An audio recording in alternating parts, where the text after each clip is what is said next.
Waterline is an ongoing series that explores the solutions making rivers, waterways, and ocean food chains healthier. It is funded by a grant from the Walton Family Foundation.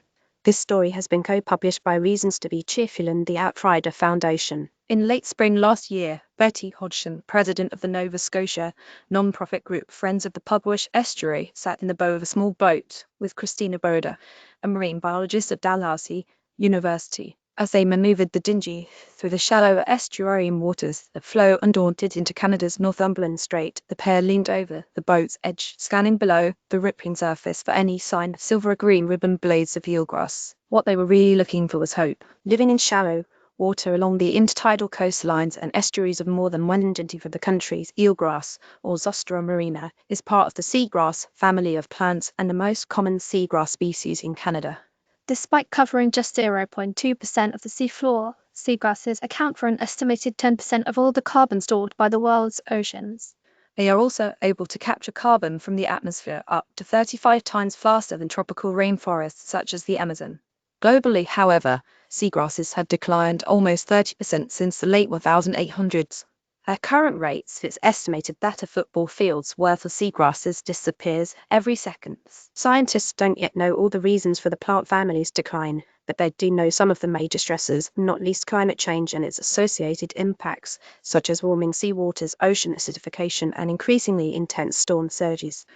Boerder, lead scientist with Dalhousie University's Community Eelgrass Restoration Initiative SERI, points to hurricanes Fiona in 2018 and Dorian in 2019 that swept along the coastline of Nova Scotia and uprooted entire eelgrass meadows. There are other factors at play too, including seagrass wasting disease, which wiped out up to 60% of eelgrass in the Pacific Northwest between 2013 and 2015, and the invasive European green crab, which uproots meadows while burrowing and feeding. Weighed down by negative news. Our smart, bright, weekly newsletter is the uplift you've been looking for.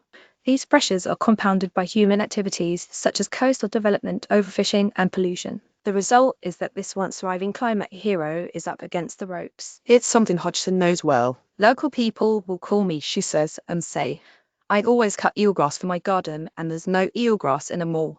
But Hodgson also recalls the moment that the fate of eelgrass in the Pugwash Estuary changed for the better. Looking over the side of the Dingy that spring day, she spotted one plant. It was all the proof she and Boerder needed to know eelgrass was still able to grow in these waters. Following that sighting, SERI and Friends of the Pugwash Estuary spearheaded an eelgrass restoration project in the summer of 2024 that saw eelgrass shoots from the river fillet, which runs parallel to the Pugwash River, transplanted into the sediment of the Pugwash Estuary. It was a gamble. The river fillet is a freshwater channel right up until it meets the Northumberland Strait.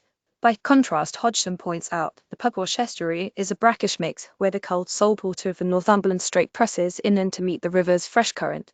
It may seem a small thing, but transplanting eelgrass from one environment into another with even a small change like this could spell disaster for restoration efforts. With the adage nothing ventured, nothing gained guiding them, volunteers from Friends of the Pugwash Estuary pressed forward, working with SERI to repopulate the estuary. Eelgrass replanting at the Pugwash Estuary.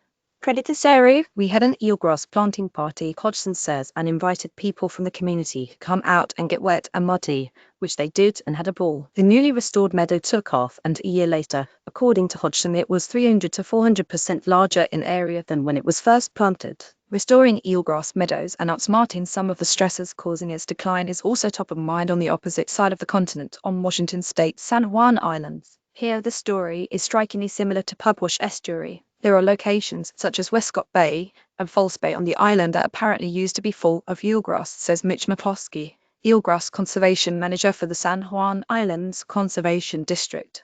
This past spring, McCloskey and his team began planting small patches of eelgrass along the coastline of the island to see if it would grow. It's too soon to tell if the trial has been successful and if the eelgrass can survive a full year, but this isn't dissuading McCloskey, who is already looking at new ways to implant more eelgrass seedlings into the seabed. Wait, you're not a member yet? Join the Reasons to be Cheerful community by supporting our non-profit publication and giving what you can. Join Cancel Anytime things we do when we're planting that gives the grass a little extra edge or to push the seed down in the sediment with injection seeding guns, McCloskey says. But now we're going to actually glue seeds to cockle shells. The idea behind bivalve facilitated seeding, as this process is known, is that as the cockles burrow, they help plant the seeds in the sediment and aerate the soil. This stirs up essential nutrients that help the seed's survival. In the future, McCluskey hopes this method will help replenish the lost meadows of the San Juans. While these efforts and those in the Pugwash Estuary are fairly new endeavours, a seagrass restoration project in Virginia has been ongoing for more than 2 decades. To help scientists restore meadows, volunteers working with the Virginia Institute of Marine Science and the Nature Conservancy collect eelgrass shoots along the Virginia coastline each spring. The shoots are then healed in climate-controlled tanks before